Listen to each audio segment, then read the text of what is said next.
And she sort of went, oops, and moved back, and I laughed, and I moved back too. And we kept on talking. Pretty soon, she moved closer. And then we both laughed, and we moved back. This is what we call the distance dance. Perhaps you have had that same experience in talking to friends. For Americans, it's most comfortable to be about 4 feet apart. And so it's hard to stay at 6 feet apart. But in many parts of the world, the preference is for 4 feet, or 3 feet, or 2 feet. That's one of the things we'll be talking about today, is this intrinsic sense of how our bodies use space. Just like those birds on the wire who space themselves so nicely and regularly, people have senses of what is the correct space. And then there's time. Time is something which is vivid for all of us. Let's start with an example. Imagine that you're 5 minutes late for a meeting. What do you do when you walk in? You mumble something about sorry. But if you're 10 minutes late, you feel you need more explanation. Too many red lights, a last-minute phone call, something like that. And if you're 15 minutes late for this meeting, you know that the person who's waiting for you will be really offended. But it's not like that in many parts of the world. For example, in southern Germany, the mumble something time is half an hour. This story came from a book called The Silent Language by Edward T. Hall, which was written in 1969 and republished as a second edition in 1973. The book fascinates me because it has all these examples of how people unconsciously use time and space. And these examples that I'll be talking about today are good examples of many of the Unitarian Universalist values. The inherent worth and dignity of every person, compassion in human relations, acceptance of one another, and the goal of world community. This behavior of using time and space is what Hall calls the silent language, because it's a language that is outside of consciousness. The out-of-awareness aspect of it means that often we have no idea that what is happening. But this silent language affects how the world is perceived, how the self is perceived, and even how life is organized. I find these ideas fascinating because the insight offered by these ideas can give us insight into sometimes our difficulties with other people, but it can also give us insight into our religious strivings. Before I start, I want to have a caveat. When I say we, or Americans, do this or that, it's possible that what I'm talking about is privileged white Americans, and that this experience of what is the right distance or how the time is organized may be different for Black Americans. It certainly is different for immigrant people who've come and become Americans. But I'll speak about what Hall speaks about in his book. And because I have to skip, I have to keep to my time allotment. Although Hall has examples from all over the world, I'll focus on examples for Native Americans and Middle Easterners. It's like the air we breathe. This is all natural. These expectations about time and space are the way we feel this is supposed to be. And if we encounter somebody who uses a different set of behaviors, our tendency might be to be angry at them or to ridicule them, just like that clown was ridiculing Americans' obsession with time. So by studying these things, we learn about ourselves and others. Here's a fun example. We think animals are alive and move around, and plants are alive and are stationary. However, in the Trobriand Islands in the South Pacific, people there believe that plants also can move around. Just like the bird lands on a branch outside your window, plants can be coming to your house. And stop to think about it. How do you know that those weeds that show up in your garden didn't choose to be there? How do you know, come spring, and one of your favorite plants doesn't return, how do you know that that plant didn't just pick up and decide it didn't want to be in your yard anymore? You really don't know that, except you were taught as a child that plants are stationary. If, as a kid in the Trobriand Islands, you were taught that to be a good gardener, your job was to make all the plants happy and stay in your yard, and if you are very, very clever, you can maybe snaggle some plants from somebody else's yard and convince them to come in and join you. That's what you would think, because that's how you were raised. We were raised differently. It's kind of a silly example, but it gives you the notion that things can be radically different. And if they were, that's what you would think. Now, back to time. As John read about our sense of time, Americans tend to think of time as a conveyor belt.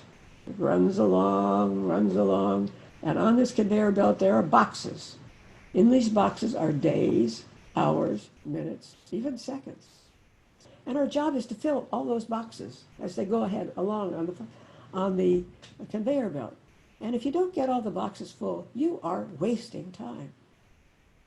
On the other hand, if you get one box and you fill it so much that that overflows and it takes longer than that box, you get antsy because it's taking too much time. You can only think about how you feel if the church service is 15 minutes too long to know that sense of discomfort when the conveyor box is overfilled.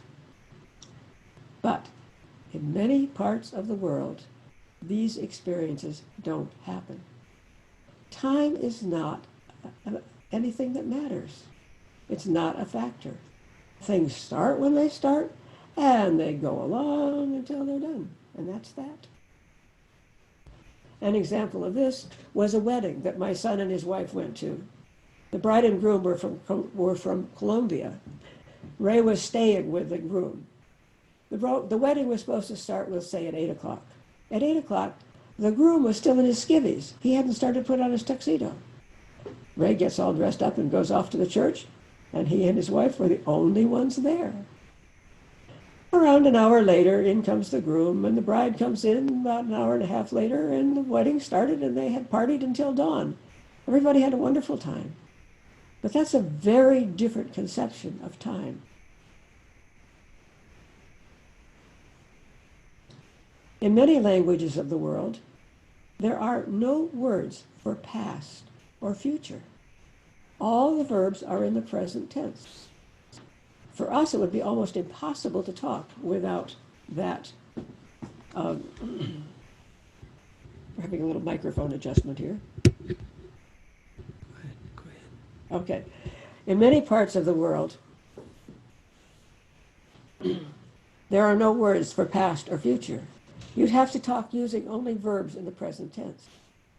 And in the Middle East, there's no difference between what we would consider a long time and a very long time. They're all the same.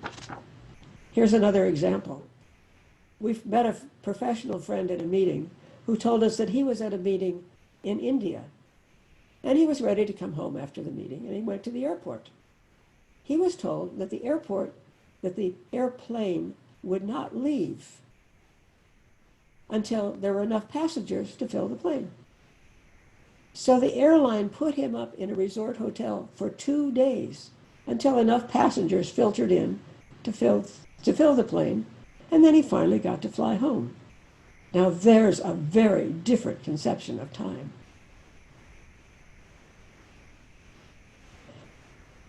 In his book, Hall says that for the Arabs, time isn't a road, it's a point.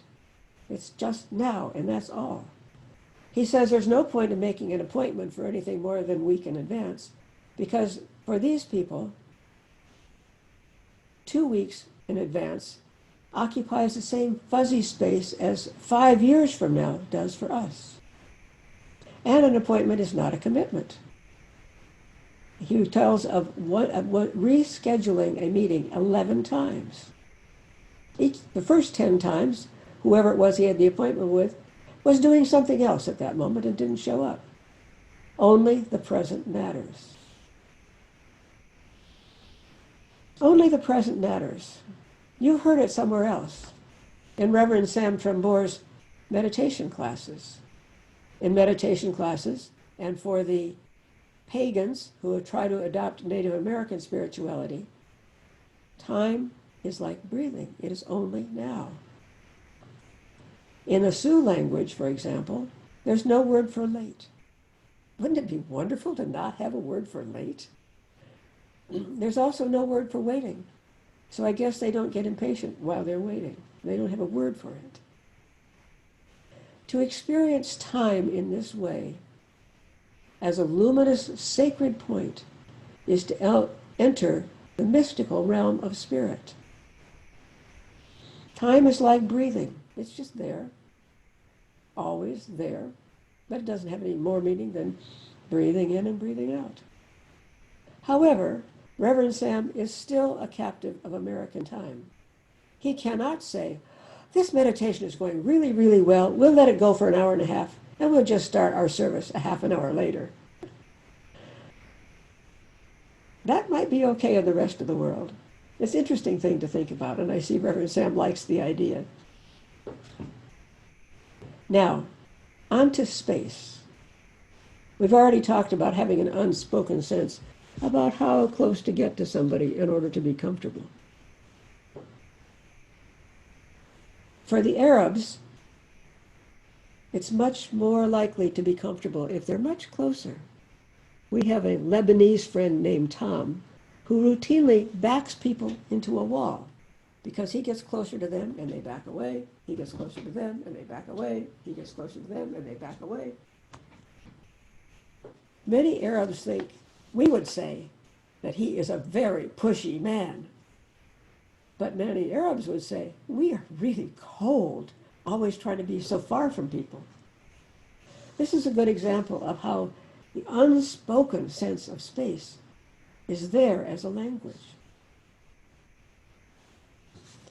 Territoriality is another aspect of space that we don't articulate. We have our house, our car, our yard, our church. All of these things are part of our space. If somebody else invades them, we get really upset. At least we get annoyed. The things which make person A comfortable could possibly raise discomfort in person B. When we say somebody is pushy, we're just saying they handle space differently than we do. When that happens, it's important to understand what happened and analyze it. Not to feel guilty about it, but just to figure out what did go on.